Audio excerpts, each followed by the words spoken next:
Pernah nggak lu ngerasa lu tidur, tapi nggak pernah benar-benar istirahat, bangun pagi rasanya seperti habis perang. Padahal yang lu lakukan cuma rebahan, badan lu di kasur 7 jam, tapi otak lu nggak pernah berhenti. Dan mungkin ini bukan soal kurang tidur semata, mungkin ini soal hidup yang nggak pernah benar-benar berhenti. Karena kalau kita jujur, yang bikin kita sulit tidur bukan cuma layar, bukan cuma kopi, bukan cuma kerjaan, tapi cara kita menjalani hidup hari ini.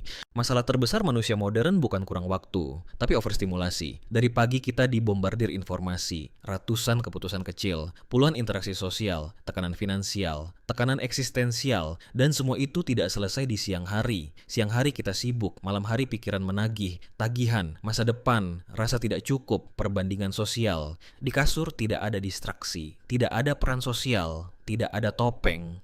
Yang ada cuma lo dan isi kepala lo. Dan bagi banyak orang, itu tempat yang paling bising.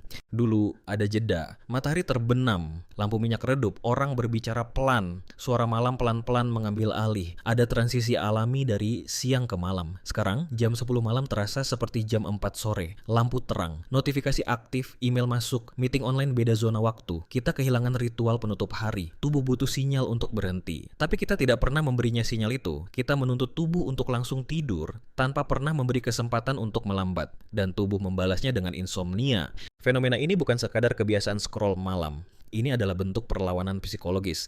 Coba pikirkan, berapa banyak keputusan dalam hidup lo yang benar-benar lo pilih sendiri. Bangun pagi karena alarm, kerja karena tuntutan ekonomi, balas chat karena ekspektasi sosial, siang hari terasa seperti kewajiban. Malam jadi satu-satunya ruang kebebasan. Jadi lo begadang, karena itu satu-satunya waktu yang terasa milik lo. Ironisnya, lo mengorbankan kesehatan untuk merasa punya kontrol. Padahal yang lo lawan bukan jam tidur, tapi sistem hidup yang melelahkan. Platform digital hari ini bukan sekadar aplikasi, mereka adalah sistem rekayasa atensi. Mereka tahu konten apa yang bikin lo marah, apa yang bikin lo insecure, apa yang bikin lo bertahan 5 detik lebih lama. Dan 5 detik itu bernilai uang. Otak manusia punya negativity bias. Kita lebih responsif terhadap ancaman daripada ketenangan. Jadi algoritma memberi kita konflik, drama, kontroversi. Dan setiap kali lo emosi, otak lo aktif, detak jantung naik, kortisol meningkat. Lalu lo berharap bisa tidur damai. Banyak orang berpikir insomnia adalah gangguan teknis, padahal seringkali ini gangguan eksistensial. Kita sulit tidur karena kita takut hari esok, kita belum berdamai dengan hari ini. Kita terlalu ingin mengontrol semuanya. Semakin lo memaksa tidur, semakin otak lo siaga. Ini ironic proses teori. Semakin lo bilang, gue harus tidur sekarang, otak lo menjawab, kenapa belum tidur, kenapa belum tidur? Dan malam berubah jadi arena evaluasi diri. Kita hidup di era optimisasi. Produktif harus maksimal, diet harus optimal, workout harus terukur, tidur pun harus sempurna, sleep score, deep sleep, REM cycle, dan ketika datanya jelek, kita panik. Padahal tidur adalah proses alami. Ia tidak datang karena dipaksa, ia datang karena dilepaskan. Tapi manusia modern sulit melepaskan. Kita ingin kontrol penuh, dan disitulah letak ironi terbesar. Tempat tidur dulu adalah simbol istirahat. Sekarang bagi banyak orang, ia adalah tempat overthinking.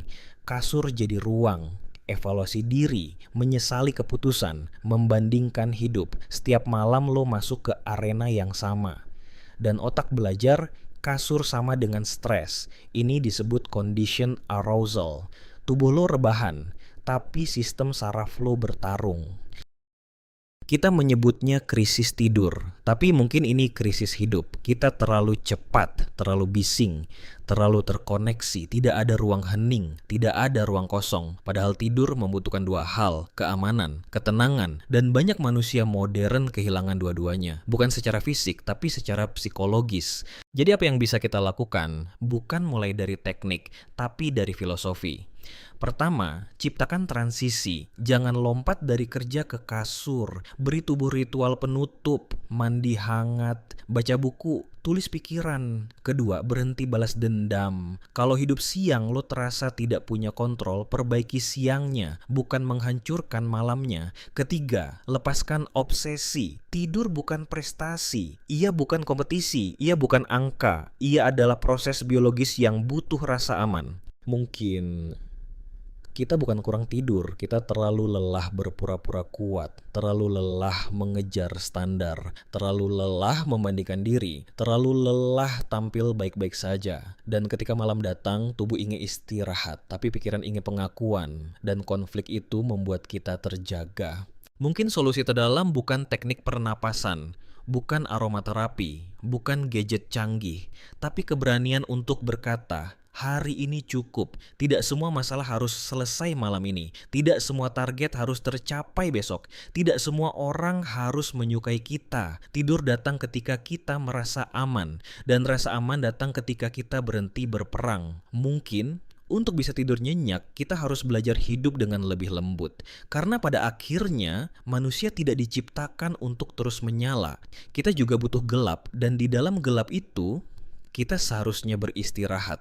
Terima kasih sudah menonton sampai akhir. Kalau kamu masih di sini, itu berarti kamu peduli bukan cuma soal tidur, tapi soal cara kamu menjalani hidup. Semoga video ini bukan cuma jadi tontonan, tapi jadi pengingat bahwa istirahat itu bukan kelemahan, bahwa berhenti sejenak itu perlu, dan bahwa kamu berhak untuk benar-benar tidur dengan tenang. Kalau kamu merasa video ini bermanfaat, jangan lupa untuk subscribe supaya kamu nggak ketinggalan pembahasan mendalam lainnya tentang kehidupan, psikologi, dan cara menjadi manusia yang lebih utuh. Sampai ketemu di episode berikutnya.